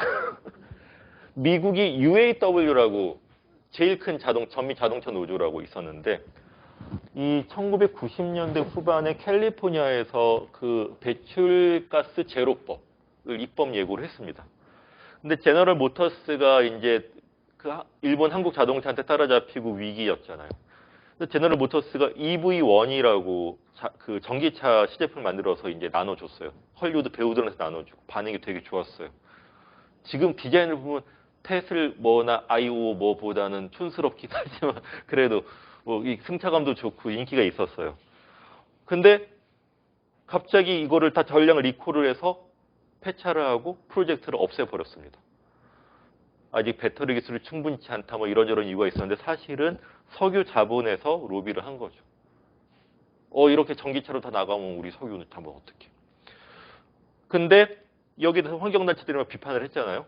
그리고 UAW한테도 입장을 내라.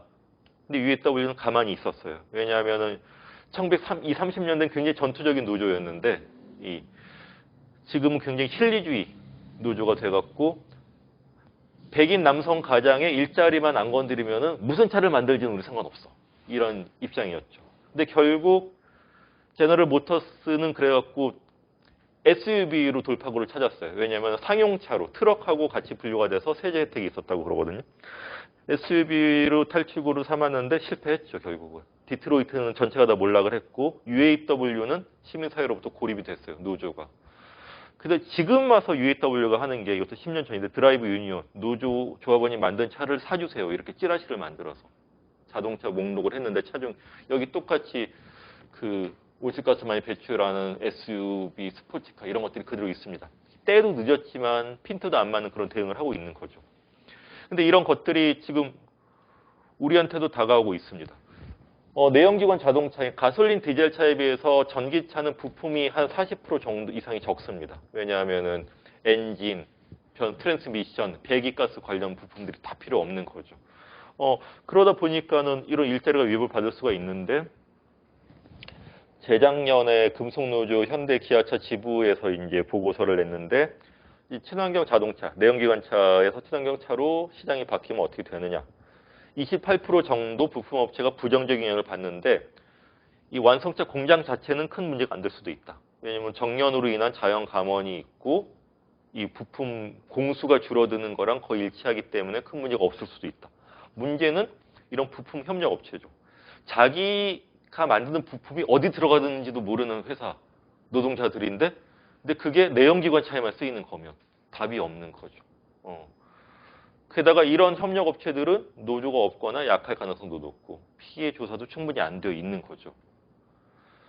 근데 전기차로 바뀐다고 고용이 줄어드는 건 아니에요. 이 위에, 이 그래프 위에 있는 건 고용이 늘어나는 부분. 다른 재생에너지나 이 전기 서비스 이런 거고, 아래는 그 기존 자동차 차량을 만드는 노란 거는 줄어들고, 그러나 기차 차량이랄지 이런 건 늘어늘고. 그래서 총 고용으로 치면은 위에가 더 많아요.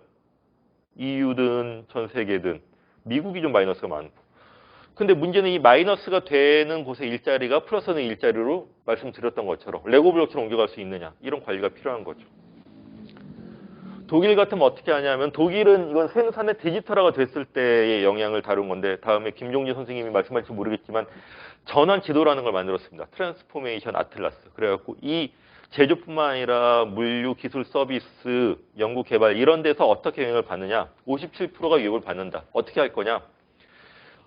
대체 기술 훈련으로 대응할 거, 단협을 할 거, 뭐 할 거, 뭐 직무 전환을 할 거. 그래도 안 되면 노동시간 단축을 해야겠다. 그럼 급여가 줄어들지 않냐? 그럼 노동시간 단축 펀드를 미리 만들자. 이런 게 촘촘하게 대안이 나오는 거죠. 이렇게 아틀라스를 만들어 놓으면 든든한 거예요. 네.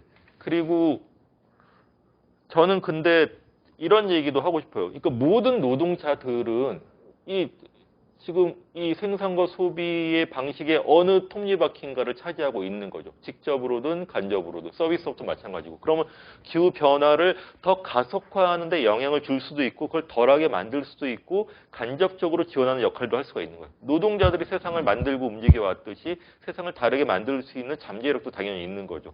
그다음에 루카스 플랜의 노동자들은 심지어 현장에 있는 노동자들이 훨씬 더 노하우가 있고 어떻게 할 수 있는지를 알 수 있다는 걸 보여주는 거예요. 그래서 저는 우리나라의 노동조합들도 어떤 부문이든 기후변화를 자기의 스토리로 만들 수가 있고 그럴 필요가 있겠다. 그냥 우리가 품앗이 연대라고 해갖고 기후위기 비상행동 집회할 때 이 노동조합도 깃발 들고 이제 이 쪽수 채워지고 이런 거 되게 감사하고 중요한 일이긴 한데 그러나 자식의 부문과 현장에서 스토리를 만드는 것도 가능하고 필요하겠다는 얘기를 하고 싶은 거고요.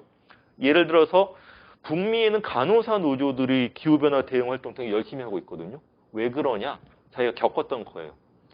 이 온난화 때문에 더 큰 열대성 폭풍이 저 뉴욕을 넘어서까지 세력을 갖고도 자꾸 올라오죠. 근데 허리케인 샌디가 2012년에 뉴욕을 강타했는데 환자들은 몰려오는데 단전 단수가 되고 가뜩이나 미국은 이제 공공의료가 약하니까 이 취약 집단들이 더욱 방치가 된 거죠.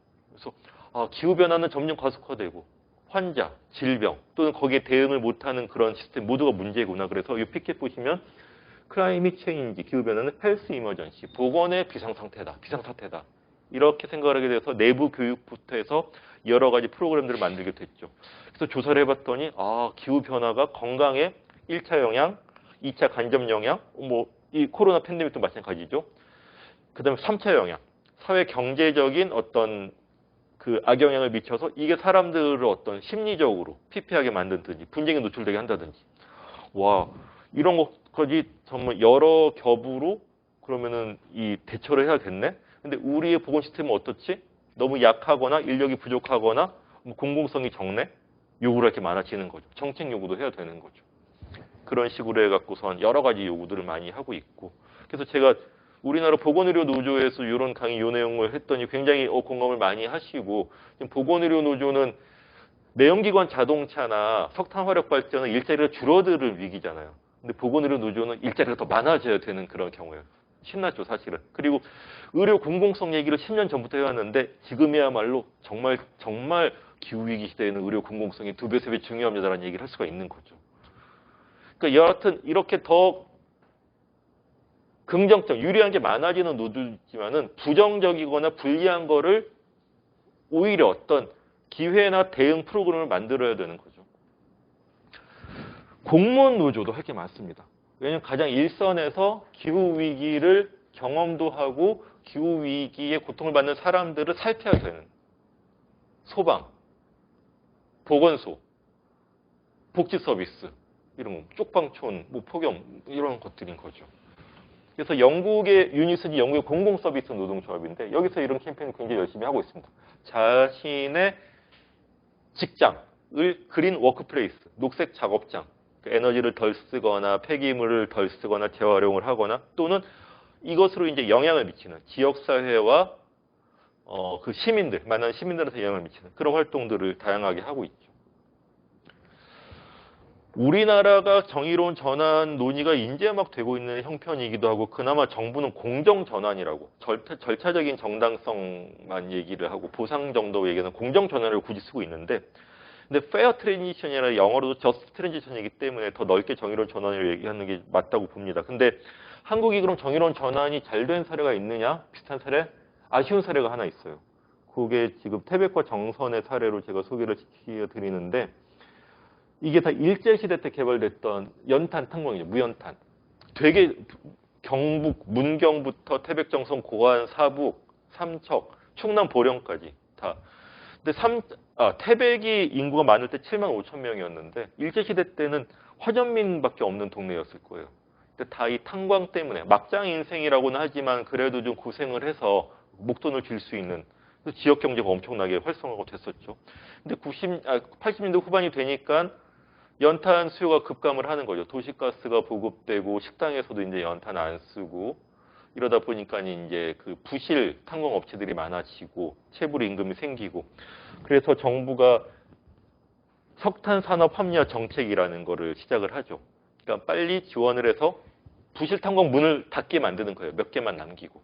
근데 정부가 예상한 것보다 너무 빨리 진행이 됐어요. 우량 탄광까지 흔들리고 지역 경제는 반의 반토막이 나는 거죠. 이거 어떻게 할지 고민을 하다가 근데 87년 노동자 대투쟁으로 여기도 이제 민주노조가 생겨나고 이 지역에 그다음에 이 교회 그 공동체 운동한 분들도 있고 해서 머리를 맞대고 그럼 대체 산업을 유치를 해보자 이렇게 해서 나온 게 리조트랑 내국인 카지노를 해보자. 근데 그러려면은 뭔가 규제를 풀어야 돼요. 1등급 산림에다가 리조트를 해야 되고 내국인 카지노도 이제 원래는 불법이잖아요. 그래서 폐광 지역 지원에 관한 특별법 제정을 요구하게 됩니다. 근데 환경단체들은 납득치 않아 했어요. 왜냐하면 사행성 산업을 하고 1등급 산림으로 훼손을 할 필요가 있느냐. 근데 여기 이 운동을 한 분들은 답답하죠. 아니, 그 책상머리에 앉아서 그러지 말고 여기 사정이 어떤지를 알아야지. 그냥 만나고 논의를 하고 해서 의견이 좁혀졌죠. 그래서 산림 훼손을 최소화하면서 리조트를 하고 카지노도 이제 한 군데 하는 걸로. 근데 마지막 판에 카지노도 이게 위기였어요. 왜냐하면은 태백하고 정선이 서로 하겠다 그랬어요. 우리가 더 피해 많은데, 우리가 더 데모 많이 나왔는데, 우리가 하니까는 스몰 카지노라고 시범 카지노는 태백에 하고 메인 카지노는 이제 정선에 하는 걸로. 그래갖고 이 동원 탄자 자리에 이 석탄 이 기념관 뒤에 보인 요게 정선 카지노죠. 그래서 특별법 제정 운동을 성공을 했는데 그러나 결과가 좋았냐 하면 꼭 그건 아닌 거죠. 지금도 이제 고용불안 계속 이게 강원랜드라고 민주노총이 사업장인데 고용불안도 계속되고 있고 그다음에 도박 중독, 청소년 교육 환경 이런 문제들도 있고 해서 이 운동을 주도하셨던 분은 이때 아무리 급했어도 카지노 말고 다른 대안을 찾아서 되는 게 아닌가 이런 아쉬움을 얘기를 하고 계시다고 합니다. 근데 이때는 정의로운 전환이라는 개념도 몰랐고 사례도 몰랐고 이때 전노협 시절인데 전노협은 정부 탄압에 맞서기도 너무 바빴어요. 그다음에 시민사회도 이런 어떤 영향이 없었죠. 근데 기후위기가 이제 더 심해질수록 필요한 산업전환, 지역 수준이든 공장 수준이든 뭐 업종 수준이든 더 많아질 것이라고 우리가 예상을 한다면 이 태백과 정선의 아쉬움을 반복할 수 하지 않을 그런 방안들 이런 것들을 고민을 해야 되겠죠. 지금 구체적으로 지금 그래갖고 지금 다가오고 있죠. 이게 기후 위기 지도라고 학술적인 거라기보다는 세계일보가 작년 7월에 탐사 보도를 한 건데 색깔이 진할수록 온실가스 다배출 산업에 대한 지역 의존이 높은 곳입니다. 충남의 석탄화력 발전 지역, 전남은 이 광양 제철, 그 조선소, 뭐 여천 산단 이런 데들이 있죠. 울산, 거제, 강원도는 이 가스 발전, 석탄 발전 이런 것들이 있어서 정부가 본격적으로 정부든 업계에서 본격적으로 탄소 감축을 하거나 스스로 산업 전환을 한다고 하면은 굉장히 위기에 처할 수 있는 지역 경제와 일자리 드릴 수 있죠. 만약에 석탄화력 발전을 가스로 대체를 한다고 한다면은 발전량은 그대로 나올 수 있지만 노동자는 줄어듭니다. 왜냐하면은 가스는 파이프로 바로 오면 돼요. 근데 석탄을 하역하고 컨베이어 벨트 싣고 다 탄 거 회처리하고 그러니까 김용균 고 김용균 노동자가 했던 그런 작업들 다 협력업체의 일자리들인데 이거는 다 필요 없게 됩니다. 만약에 재생에너지로 더 바뀌면 어떻게 되느냐? 뭐 한 20기가 정도 이 충남에서 오는 그 석탄화력 발전 설비가 20기가와트 정도 되는데 이만큼의 발전량을 한 태양광 풍력을 100기가와트 정도 하면 발전량은 나올 수가 있습니다. 그러나 일자리는 어떻게 되느냐? 총 일자리 수는 안 줄어들 수 있어요. 그러나 그 태양광하고 풍력을 제조하고 가공하고 이런 일자리는 서천, 보령, 당진 노동자들의 일자리는 아닐 가능성이 높은 거죠. 그 다음에 이런 석탄화력 발전소한테 법인세를 받고 발전소 가동에 따른 지원금을 받았던 지자체들은 굉장히 어려워지는 거죠. 그래서 이렇게 리스크가 큰 온실가스 감축에 대한 리스크가 큰 순위를 했더니 충남, 당진, 보령, 태안, 경남, 거제, 울산, 동구 순위이고 리스크가 제일 작은 게 서울, 용산, 종로, 중구, 강남, 서초구 이런 순으로 나왔습니다. 그러니까 제일 편안하게, 저렴하게, 깨끗하게 에너지를 누려온 데들이 리스크도 심지어 제일 적은 거죠. 그러니까 이게 기후 위기 자체도 불평등하게 우리에서 다가오지만 대응을 하기 위한 어떤 부담도 불평등하게 나눠질 가능성이 높죠. 그래서 이런 정의로운 전환 초점들이 될 곳이죠.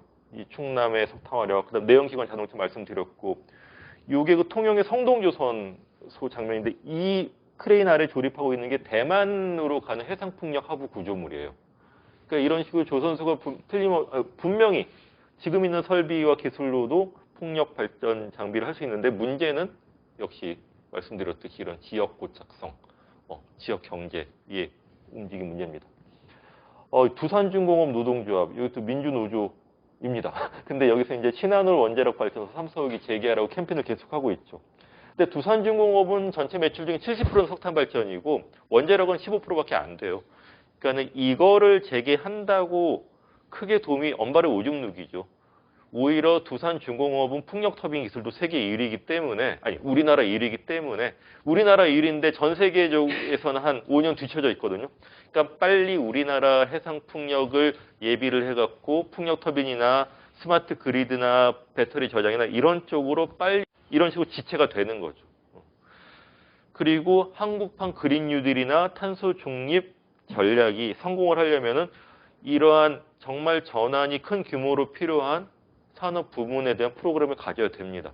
이런 것들이 노동자든 지역에든 다 문제가 생길 거라는 얘기를 해야 되는데 말씀드렸듯이 새로운 기회만 자꾸 얘기를 하고 있는 거죠.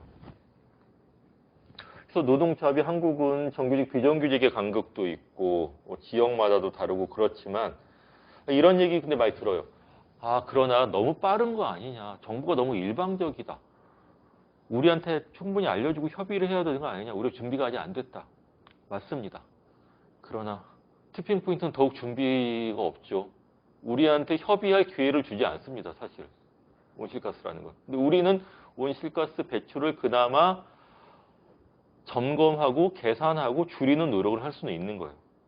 다만 이런 게 정말 얼만큼 크고 어렵고 광범위하게 부담이 되는 일인지를 우리 사회 전체가 직시를 하고 다른 제3, 제4, 제5의 길이 일인 거죠.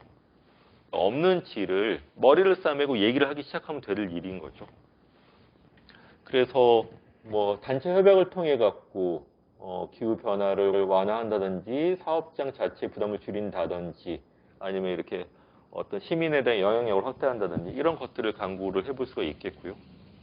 그 다음에 정의로운 전환은 사회적 연대 확장이기도 한 것 같습니다. 사실. 그러니까 이 정말 정규직 제조업 일자리만 그대로 지킨다고 되는 게 아닌 거죠. 거기에 연루된 다른 것들까지 같이 생각하면 안 됩니다. 사회적 연대도 늘어나는 거죠. 당장은 현재 세대의 노동자와 미래 세대 노동자 사이에 손을 잡아야 되는 거죠. 그래야지 미래 세대 부담을 그나마 현대 세대가 조금 더 좀 옮겨올 수가 있습니다. 의미 있는 변화를 만들 수가 있죠. 또 하나는 노동자 내부의 연대, 정규직, 비정규직, 영향을 받는 정도, 아니면 대안적인 수단이나 자원이 있는 정도, 교섭력이 있는 정도. 탄소 집약 산업과 탈탄소 산업 노동자 사이 연대, 대기업 노조와 중소 또는 무노조 노동자 사이 연대. 그 다음에 노조뿐만 아니라 지역, 시민사회 사이 연대.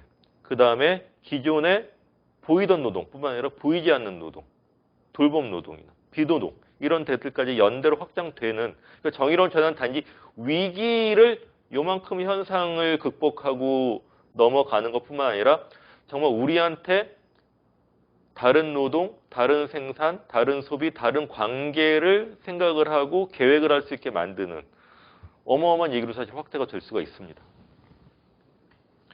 요거는 제가 이 노조 교육 담당자 교육 조별 토론을 하고 기후위기에 대해서 노조가 할 수 있는 실천을 이제 조별로 이제 마인드맵을 그려보게 한 건데 잘 그린 그림을 갖고 왔어요. 근데 재미난 거 많습니다. 근데 일회용품 줄이기, 전기 사용 줄이기, 대중교통 이용하기 이런 것도 있고 뭐 그 노조 집회 때 현수막 좀 쓰지 그만 쓰자고 우비 이런 거 좀 하지 마 재활용하자 이런 것도 있고. 근데 이런 얘기가 계속 얘기를 이제 열어 나가는 거죠. 그걸로 충분해?